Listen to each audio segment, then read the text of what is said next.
Michael.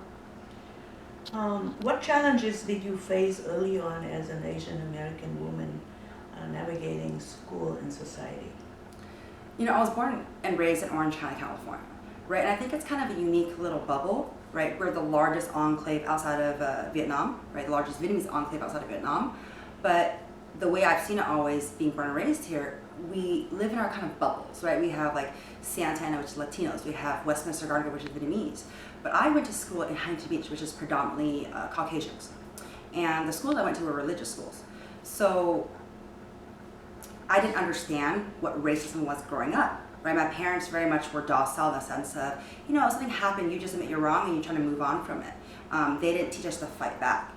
And I remember I was at this sports club called Los Caballeros, right? That was in Fountain Valley. I was probably 4 or 5, and my older sister Linda was with me, and she's 1 year older than me. And we were sitting in the kiddie pool. It's like, 3 feet, right? And across it's like a circle, and across from us was 2 little white girls. They were probably 4 or 5 or 6 too. And I tried to make friends. I'm a very friendly person ever since I was a kid. And so I'm like, hi, I'm Tracy, this is my sister Linda. And they're like, hi, we're blah, blah, blah, blah, blah, blah. And they're like, what are you guys? And I knew they were trying to ask, like, what ethnicity were we? And I said that we're Vietnamese. And what I immediately see is one of the girls turns to her sister and goes, oh, Dad said don't talk to them. So, and that was like 4 or 5, right? So that was my first recollection of there was something wrong with us for being Vietnamese, I guess, right? I didn't understand fully at that time what that meant, right? And then, of course, we move along to, me going to school in Huntington Beach. I went to high school here in Huntington Beach. It's a very religious Christian high school. And I don't think they represent Christianity very well, but I remember in that school, my graduating high school class was like 27 kids. And there were probably about 4 or 5 Asian students in the class. In the high school, there's 100 students, and predominantly Caucasian. Now, my favorite teacher was my history teacher, Mr. Ford. He served in the Vietnam War.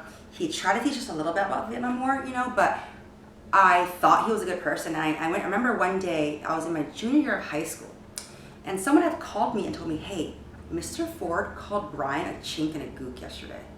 And I'm like, and at that point, because I remember the week before that, he had said to us, Asian people have slanted eyes. And I never knew that was not okay to say. My Vietnamese best friend had to tell me, yeah, that's not, you don't say Asians have slanted eyes. And then so following week, he calls a Chinese student a chink and a gook. And this kid was younger than me, right? And he was a good kid. Like, he was just a typical Asian kid. Like, he may have worn baggier clothes, but he was a very intelligent student. He went to UC Berkeley after he graduated. But I just felt so compelled when I went to school the next day during history class to ask him about it.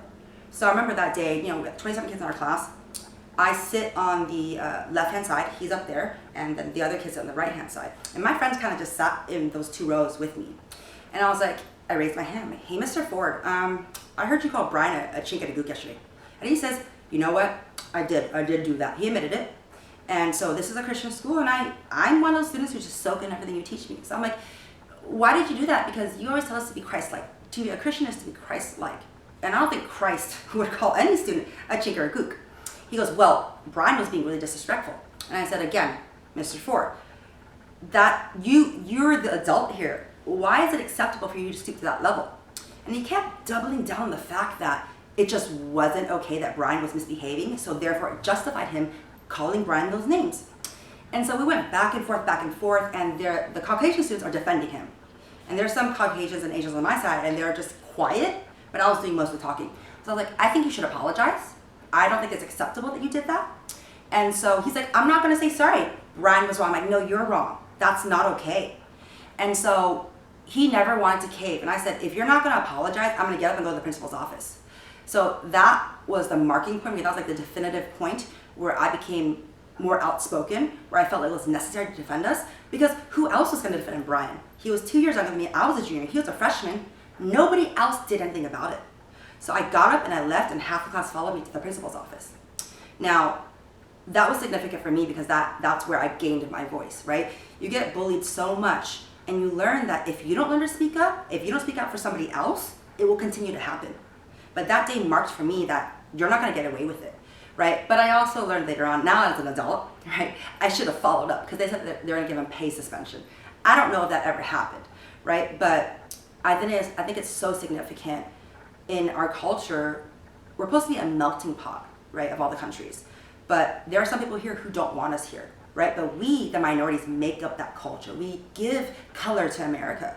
So for me, how it affected me growing up here is having to be aware that a lot of people don't accept us. They don't look at us as equals. And when they don't look at us as equals, we make it known that we are equal. So that's about it.